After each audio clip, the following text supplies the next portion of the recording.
Hello बच्चों, तो welcome back. कल अपना लास्ट लेक्चर हुआ था, जो फर्स्ट लेक्चर था ग्रेविटेशन के ऊपर, और उसी का दूसरा पार्ट आज हम लोग सीखेंगे, जिसमें कल हमने बहुत बेसिक सीखा था और बहुत ही एकदम बेसिक लेवल पे सिखाया गया था या सिखाया था मैंने।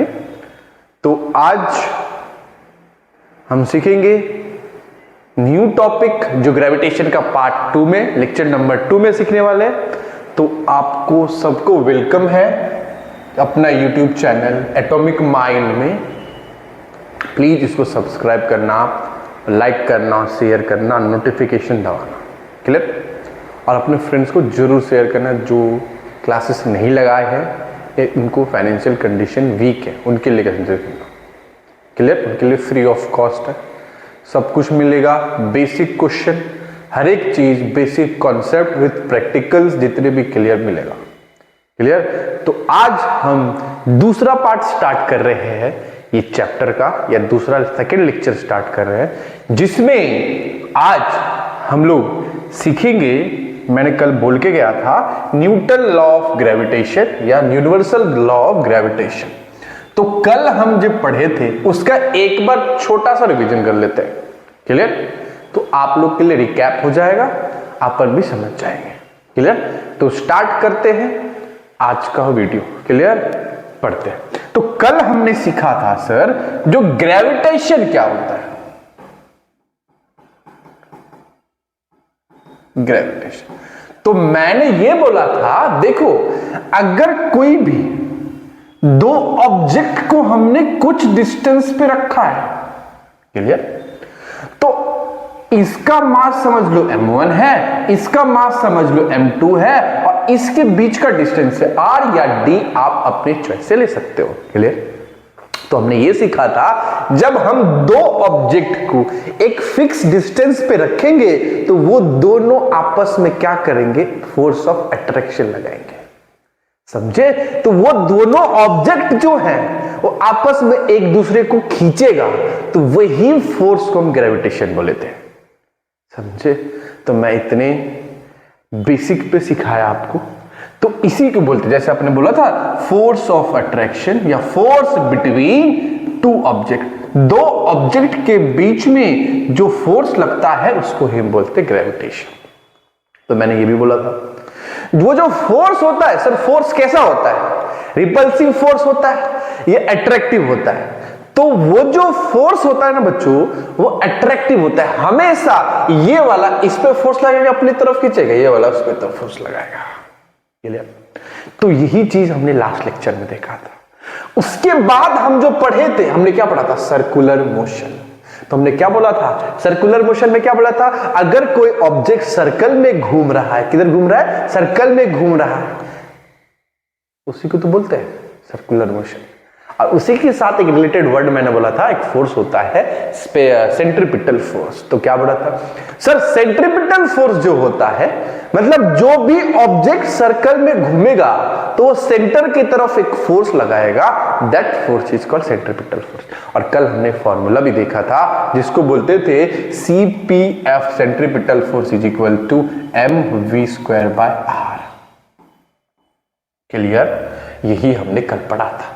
और एक इसी से एडिशनल चीज पढ़े थे अपन, इसमें ये पढ़े थे, जो सेंट्रीपिटल फोर्स जो होता है, इसी के अपोजिट, ओनली अपोजिट, वैल्यू दोनों का सेम होता है बच्चों, इसी के अपोजिट एक फोर्स होता है जिसको हम सेंट्रीफ्यूगल फोर्स बोलते हैं, समझे।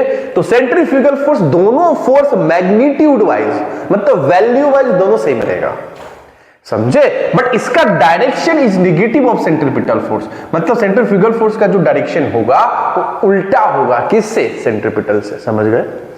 यही एकदम बेसिक समझाना है और बोर्ड में अच्छे नंबर लेके आना है, क्लियर, समझे। तो हम आज एक नया टॉपिक पे चलते हैं, जिसको हमने कल ही पढ़ा था, अभी थोड़ी देर पहले भी बोला था, जिसका हम डिस्कशन करेंगे, न्यूटन लॉ ऑफ ग्रेविटेशन या universal law of gravitation, clear. जो यूनिवर्सल लॉ ऑफ ग्रेविटेशन के अंदर हम जो पढ़ेंगे, जो न्यूटन ने कैसे बताया था, देख सकते, न्यूटन ने कैसे बताया था, जब दो ऑब्जेक्ट को कुछ डिस्टेंस पे रखेंगे तो दोनों के बीच में फोर्स आएगा, तो वो फोर्स को कितना फोर्स लगेगा, वो फोर्स का वैल्यू क्या है, फॉर्मूला क्या है, आज सीखेंगे अपन। समझ गए?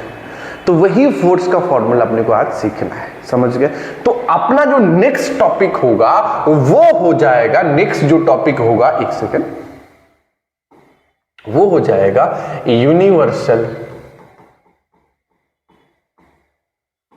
Law of gravitation.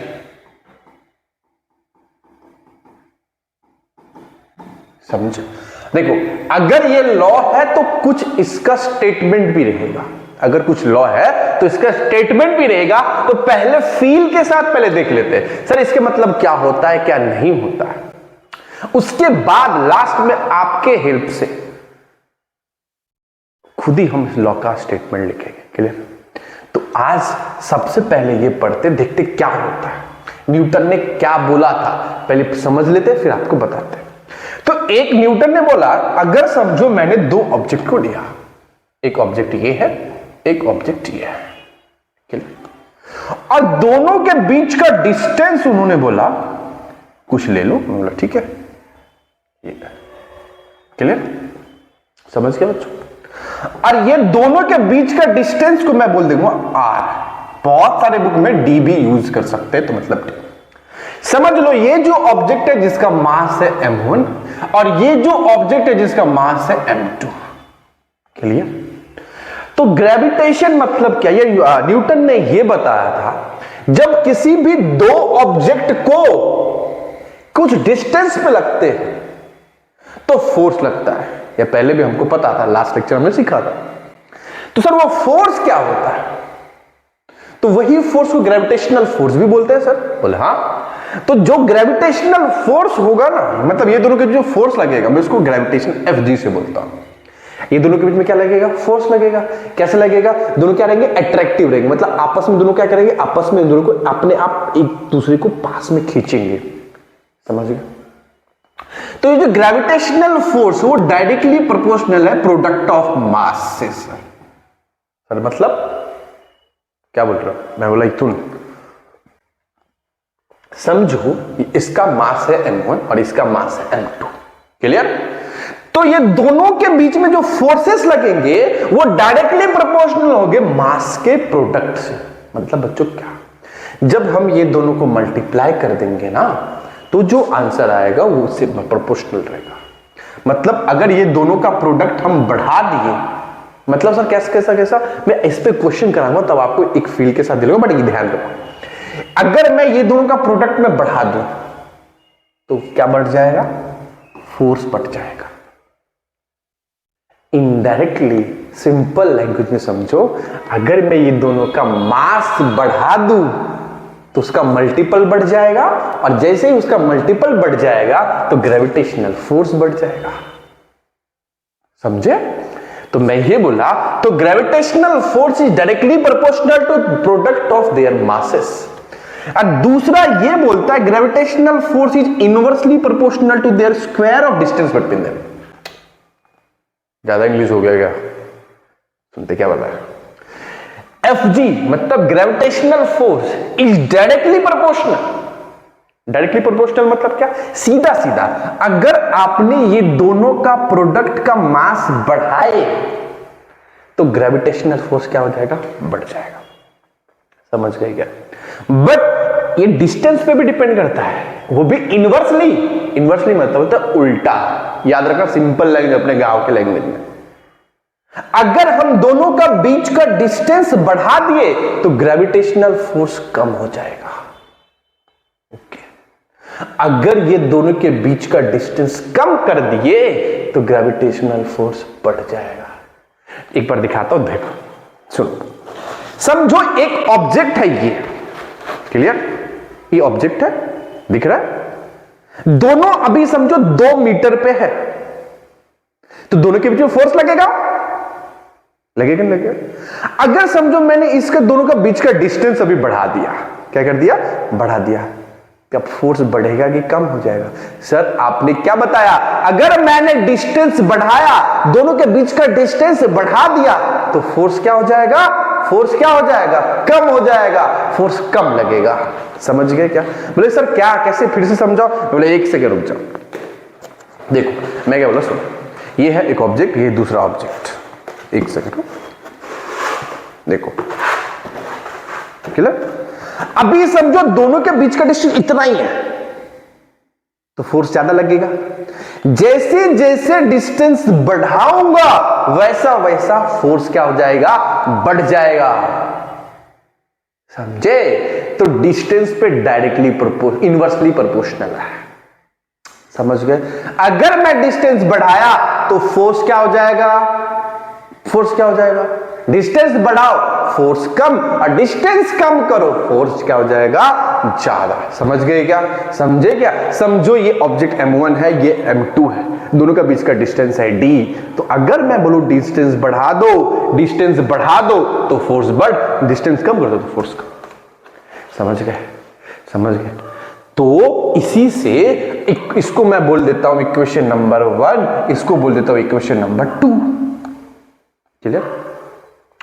तो देखो LHS सेम है, RHS को, तो जब हम इक्वेशन कंपाइल करेंगे ना, मतलब दोनों को कंबाइन करेंगे, तो LHS को एक ही बार लिखो, तो ये हो जाता है m1 m2 by r square. Sir कैसे? अरे ऊपर 1 है ना, न्यूमरेटर m1 इंटू 1 कर दो तो m1 m2 आ जाएगा, नीचे r स्क्वायर आ जाएगा। समझ? और एक रूल होता है फिजिक्स के अंदर, जब आप ये साइन हटाओगे, इसको बोलते हैं प्रोपोर्शनैलिटी का साइन। किसका साइन बोलते हैं? प्रोपोर्शनैलिटी का। लिख लेना साइन में, किसका साइन बोलते हैं? प्रोपोर्शनैलिटी का साइन बोलते हैं। जब आप इसका साइन हटाओगे, इसका सिंबल हटाओगे, तो आपको इक्वल टू और एक कांस्टेंट लगाना पड़ता है। समझे? मैंने क्या बोला? जब ये प्रोपोर्शनैलिटी का साइन हटाओगे ना, तब एक इक्वल टू और क्या लगाना पड़ता है, कांस्टेंट लगाना पड़ता है। समझ गए? तो जब Fg इज इक्वल टू क्या हो जाएगा, एक कांस्टेंट लगा दे capital G m1 m2 by r square. समझ गए क्या? ये हो जाएगा ग्रेविटेशन। तो मैंने इक्वल टू भी लगा दिया और एक कांस्टेंट लगा दिया जिसको मैंने बोला कैपिटल जी। सर ये भी क्या है, इतना नाम क्या लिखे हो? मैं बोला एक एक चीज आपको मैं लिखा के बता रहा हूं, ध्यान सुनो। मैंने सर क्या? सुनो, मैं बोलता हूं सबसे पहले Fg क्या होता है? बोलेंगे सर ये तो आपने बताया था, gravitational force, gravitational force. Clear? और दूसरा कैपिटल जी क्या होता है सर? तो बोलेंगे ग्रेविटेशनल कांस्टेंट, ग्रेविटेशनल कांस्टेंट। और ये जो ग्रेविटेशनल कांस्टेंट होता है यूनिवर्सल कांस्टेंट होता है। मतलब अगर मैं इसको थोड़ा सा एक सेकेंड,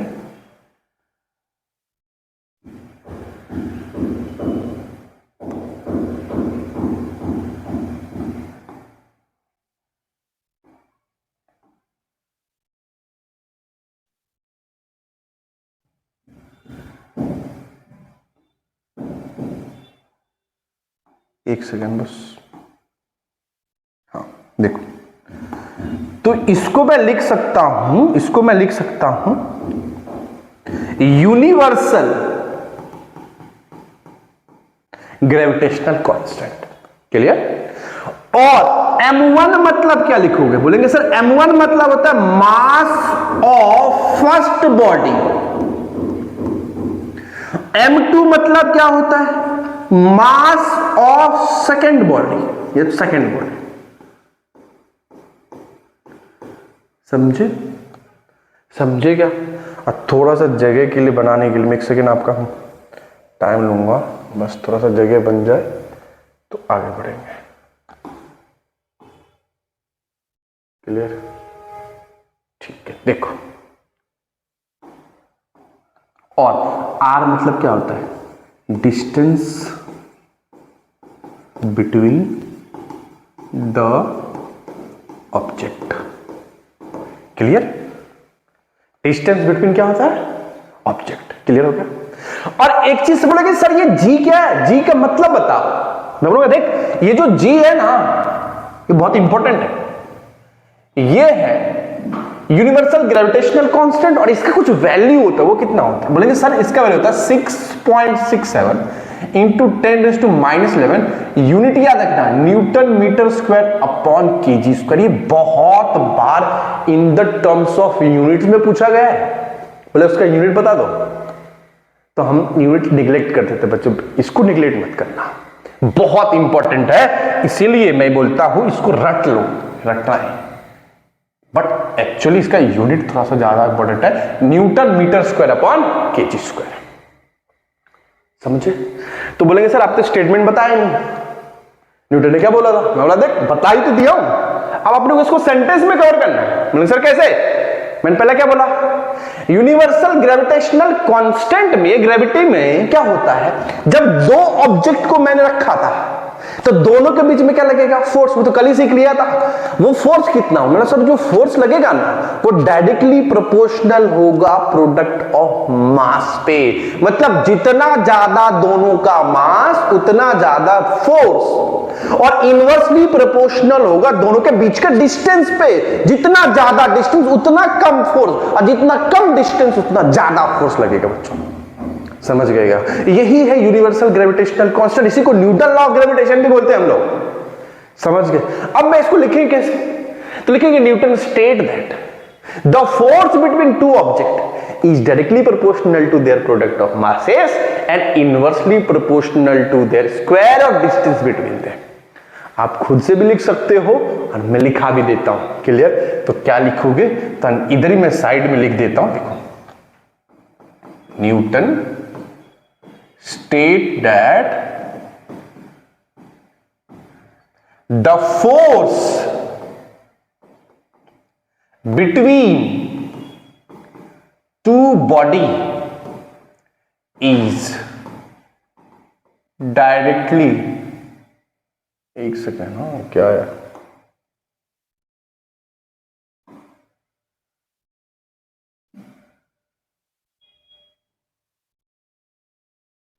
डायरेक्टली प्रोपोर्शनल, स्पेलिंग देख लो बच्चों, to their product of their mass and inversely proportional, एक सेकेंड,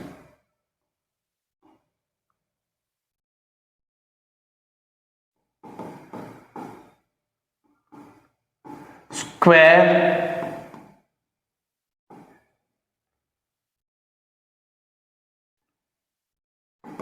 डिस्टेंस बिटवीन देम।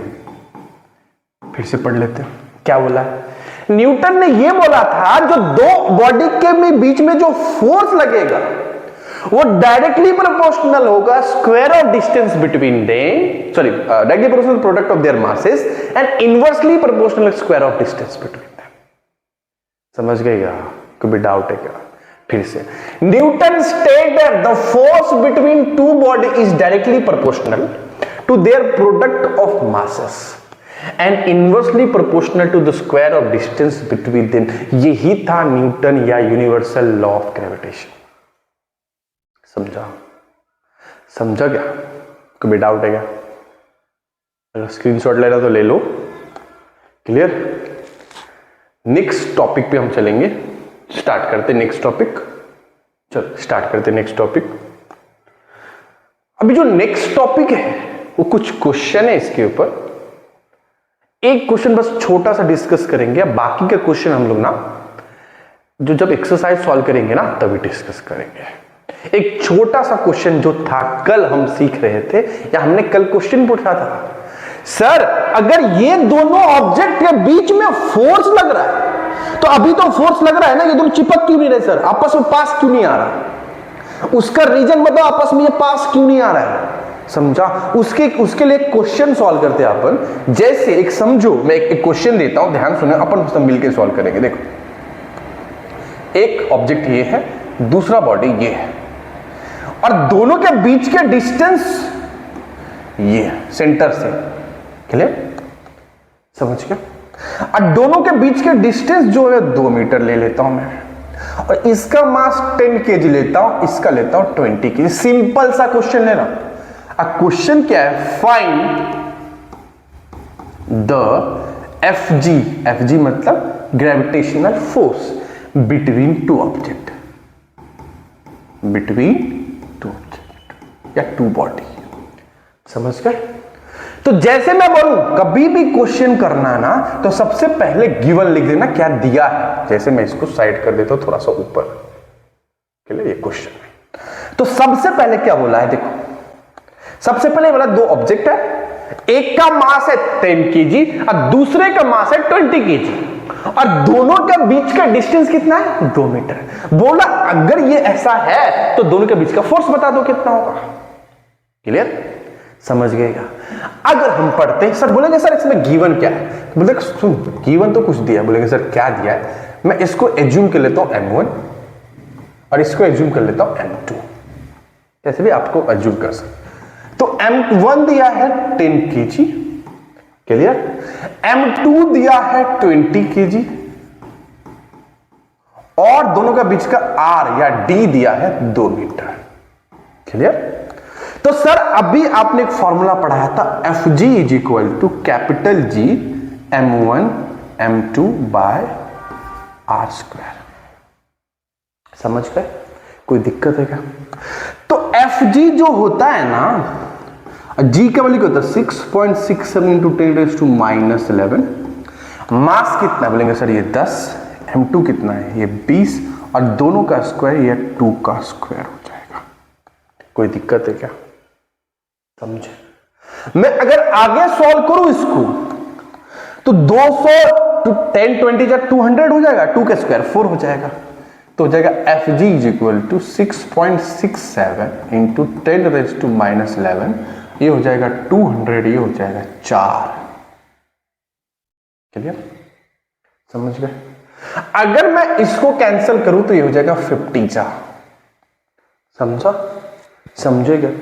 और एक वैल्यू और मैं डायरेक्ट बता देता हूं, दोनों को मल्टीप्लाई कर लेना, 7 5 जा 35, 3 कैरी, 6 जा 18, 121, मल्टीप्लाई कर लो ना, 5 3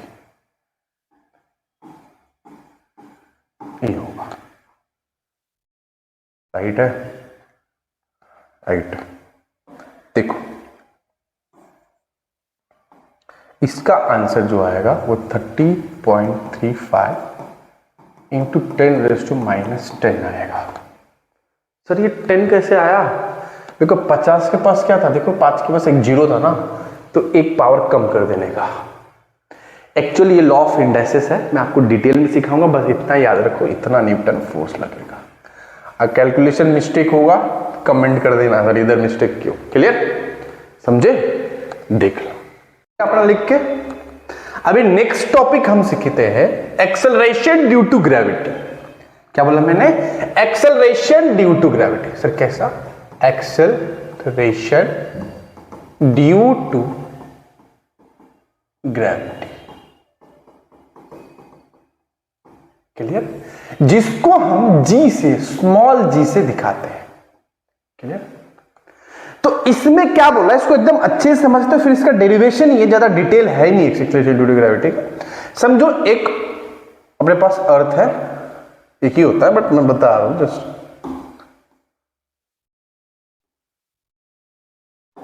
क्लियर?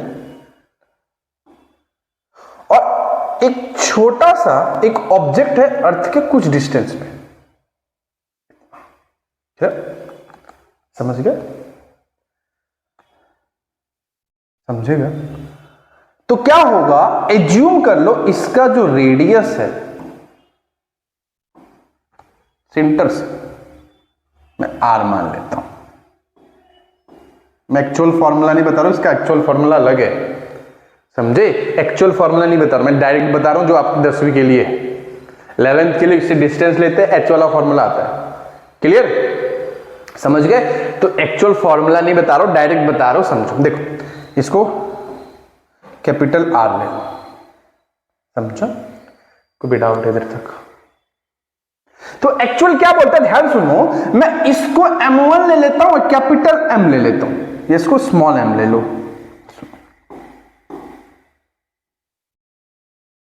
राइट।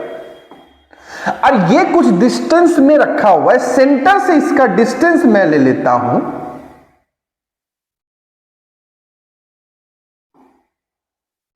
प्रॉपर होना चाहिए भाई, दिखा रहा हूं, सेंटर से इसका डिस्टेंस होगा r, समझ गए।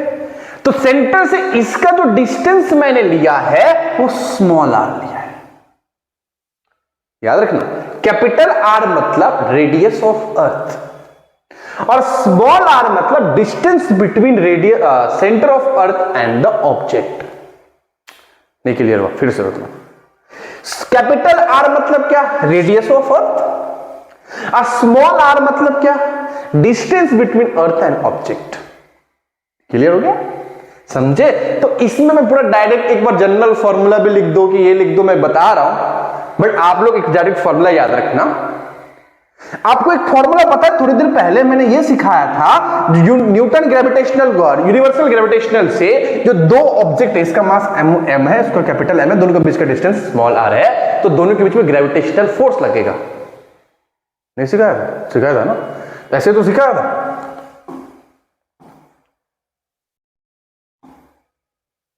तो उल्टा नहीं होता क्या?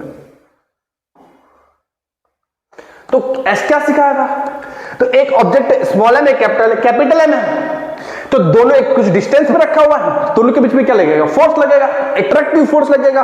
तो क्या होगा, अट्रैक्टिव फोर्स है, उसको क्या बोलते हैं, ग्रेविटेशनल फोर्स। तो ग्रेविटेशनल फोर्स का जो फॉर्मूला हमने सीखा था वो क्या सीखा था, G m1 m2 by r square.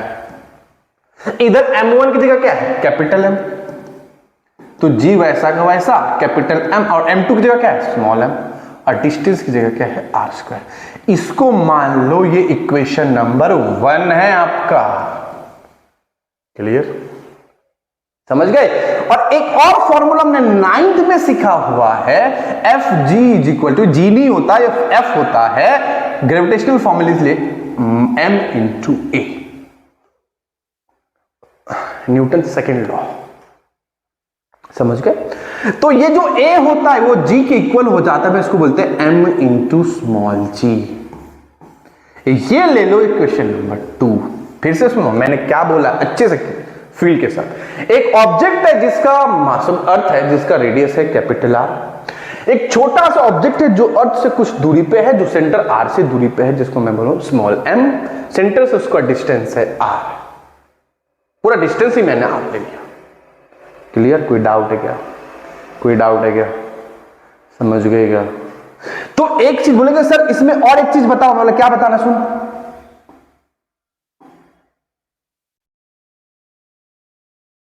एक सेकेंड, ये जो पूरा डिस्टेंस है, ये जो पूरा डिस्टेंस है, इसको तो मैं कैपिटल R ही लिख सकता हूं। सर ये इतना डिस्टेंस, ये जो दिखा रहे, देख ये और ये, क्योंकि रेडियस सबका इक्वल होता है।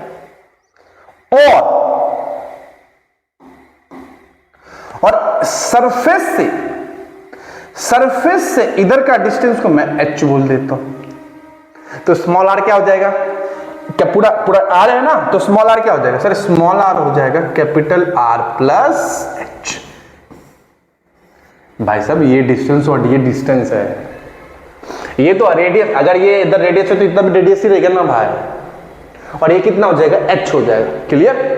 तो दोनों को जब कंबाइन करेगा तो ये r मिल जाएगा, कितना मिल जाएगा, r प्लस h। इतना याद रखना। कोई डाउट है क्या? डाउट है तो कमेंट करना, मैं बताऊंगा आगे। अब दोनों का देखो LHS सेम है, तो RHS भी क्या हो जाएगा, इक्वल। तो लिखेंगे नेक्स्ट में, फ्रॉम इक्वेशन 1 एंड 2 LHS से में, तो RHS हो जाएगा GM small m upon R square is equal to mg। देखो RHS सेम हुआ, तो उनका LHS सेम, तो RHS सेम हुआ, कोई दिक्कत? ये m से ये m कैंसिल, छोटा m से छोटा, तो capital G m upon R square is equal to G।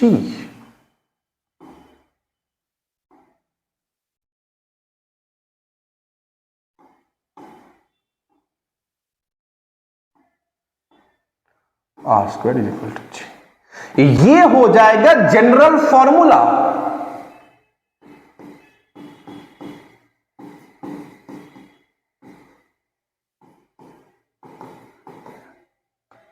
ये वो नहीं है, जीएफ नहीं है, जनरल फॉर्मूला है, समझे? तो उसको जीएफ मत लिखना, वो मतलब नहीं सोचना है, जनरल फॉर्मूला। क्लियर? अब ये हो जाएगा ओरिजिनल फॉर्मूला। क्लियर? कोई भी डाउट है इधर तक? अब 2 मिनट के लिए समझो। आप बोलेंगे सर ये मेरे बुक में तो ऐसा फॉर्मूला दिया है। मेरे बुक में जो फॉर्मूला है वो तो ये है, कैपिटल आर का स्क्वायर। मैं बोला वही बताता हूं, सुनो ना। मतलब सुन, देख, थोड़ा सा इसको छोटा कर लेते, 1 सेकंड रुक जाना बस, फिर बाद में लिखने के लिए टाइम होगा। क्लियर? मैं ये बोलता हूं, सुनो ना, ये जो फॉर्मूला है 2 मिनट के लिए मैं इसको इरेज करता हूं। क्लियर? अब इधर जो स्मॉल आर उसका फॉर्मूला क्या था? कैपिटल आर प्लस एच था। देख लो इधर कैपिटल आर प्लस एच है, इधर पुट करो तो बोलेंगे सर ये जी कितना? बोलो G M upon capital R plus H का होल स्क्वायर आ जाएगा जी। कोई दिक्कत नहीं होना चाहिए, पूरा डिटेल सिखा रहा हूं, फिर से रिपीट करूंगा। तो G M upon R plus H हो जाएगा। एज्यूम कर लो ये जो ऑब्जेक्ट है इधर दिख रहा है, ये जो ऑब्जेक्ट दिख रहा है ये उठ के इधर आ जाए, सेंटर पे इधर आ जाए, इधर, तो हाइट तो हो जाएगा 0। अगर मैं सरफेस पे ले लूं तो हाइट हो जाएगा 0। हाइट कितना हो जाएगा? 0। तो लिखेंगे, ये जनरल फॉर्मूला याद रखना, ये एक और फॉर्मूला। अगर इसके ना 3 कंडीशन होते, ध्यान सुनना। अगर आपको पूछे सरफेस पे बताओ, जो हम पढ़ते हैं ना, आप लोग पढ़ते हो 10th में है ना, वो सरफेस पे हाइट कितना हो जाएगा? 0। अरे भाई सरफेस पे है, हाइट तो 0 ही हो जाएगा ना। सरफेस पे इधर पूछा है, ये इधर देखो, इधर पूछा, तो हाइट कितना हो जाएगा? 0। पुट करो 0, तो बोलेंगे सर तब आपका फॉर्मूला आ जाएगा GM upon R square R plus 0 का whole square is equal to small G. अब देखो आर प्लस 0 कितना होता है? आर, तो जीएम अपॉन क्या हो जाएगा? R square. यही आप फॉर्मूला पढ़ रहे थे, बट एक्चुअल ये सरफेस का ग्रेविटेशनल कांस्टेंट, इसी को बोलते ग्रेविटी। समझ गया? तो इससे मैं 2 कंक्लूड, एम मतलब क्या? मास ऑफ अर्थ, याद रखना। जी मतलब क्या? Universal gravitational constant. और तीसरा आर मतलब क्या? Radius of earth, radius of earth. अगर कोई क्वेश्चन पूछे जी डिपेंड किस पे करता है? मास ऑफ अर्थ पे डिपेंड करता है।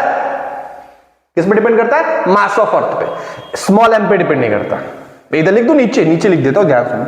Small G depend on capital M. याद रहेगा क्या? फिर से सुन, मैंने बोला एक ऑब्जेक्ट लिया, मैंने क्या बोला? एक ऑब्जेक्ट लिया जिसका मास कैपिटल एम है, जो अर्थ है उससे h डिस्टेंस दूर पे मैं स्मॉल एम ले लिया। देखो दोनों का बीच का डिस्टेंस स्मॉल आर ले, और रेडियस ऑफ अर्थ कितना है? आर। तो दोनों का h क्या हो जाएगा? आर प्लस एच, इसमें स्मॉल आर ले लिया। ठीक है सर, ये आर प्लस एच हो गया, दोनों का सेंटर से लेके डिस्टेंस तक। इधर से सरफेस का कैपिटल आर, सरफेस से उधर तक का H plus R small R. मतलब देखो ये फॉर्मूला पढ़ा था सर, कैसे आया? बोले ये बड़ा मास है छोटा मास, दोनों के बीच में ग्रेविटेशनल फोर्स लगेगा G M small M upon R square. तो ये भी पढ़ा था 9th स्टैंडर्ड में, एफ जी एम जी, दोनों का एलएचएस इक्वल है, दोनों का एलएचएस इक्वल है, तो आरएचएस क्या हो जाएगा? इक्वल प्रूफ कर दिया upon R square. But R क्या था? आर प्लस एच, तो होल स्क्वायर हो जाएगा। बट अब सरफेस पे हाइट कितना होता है? एच कितना होता है? 0, तो 0 पुट के आंसर आ गया ये। क्लियर? और इसी का वैल्यू हम जो पढ़ते हैं 9.8 पढ़ते हैं, उसके भी कुछ वेरिएशन है। क्लियर? समझ गए? तो नेक्स्ट 2 मिनट स्क्रीनशॉट ले लो, फटाफट जल्दी ले लो। भैया 1 2 3 स्टार्ट। देखो नेक्स्ट,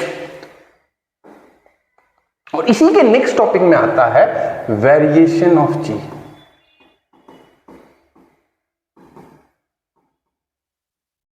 समझ गए?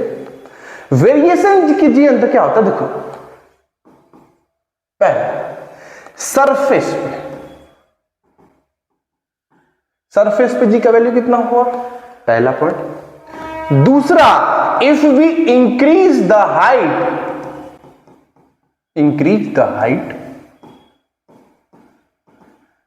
देन जी कितना होगा। दूसरा, if we go inside the earth तब जी का वैल्यू क्या होगा। समझ गए? तो याद रखना, सरफेस पे दो टाइप आ जाता है सर, एक आ जाता है पोल, एक आता है इक्वेटर। एक क्या आता है, सरफेस पे एक आता है पोल, एक आता है इक्वेटर। क्लियर? समझ गए? पोल पे जी का वैल्यू ज्यादा है, क्वेश्चन पूछ देगा, पोल पे जी का वैल्यू क्या होता है, ज्यादा, और इक्वेटर पे जी का वैल्यू क्या होता है, कम। ये मिनिमम 9.8 मीटर पर सेकेंड स्क्वायर होता है और ये होता है 9.7 मीटर पर सेकेंड स्क्वायर। समझ गए? कोई क्वेश्चन पूछे तो बताना। सरफेस पे जी दो, पोल और इक्वेटर, क्योंकि अर्थ का शेप स्फेरिकल नहीं है, वो एलिप्टिकल है। जैसे मैं बना के दिखाऊं, ये वाला पार्ट ऐसा है। अगर आप एक्सिस बनाओगे इधर, ये पार्ट और ये पार्ट, तो इसको बोलते हैं इक्वेटर।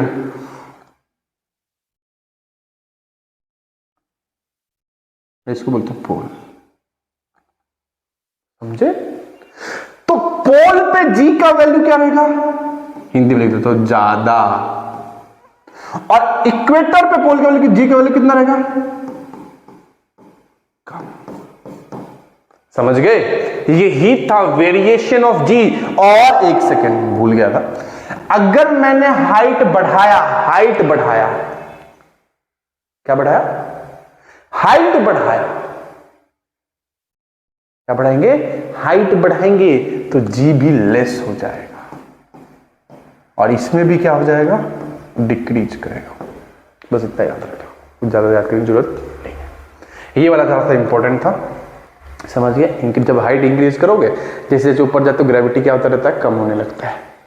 समझ गया? जैसे डाउन जाओगे, इसीलिए at the centre of earth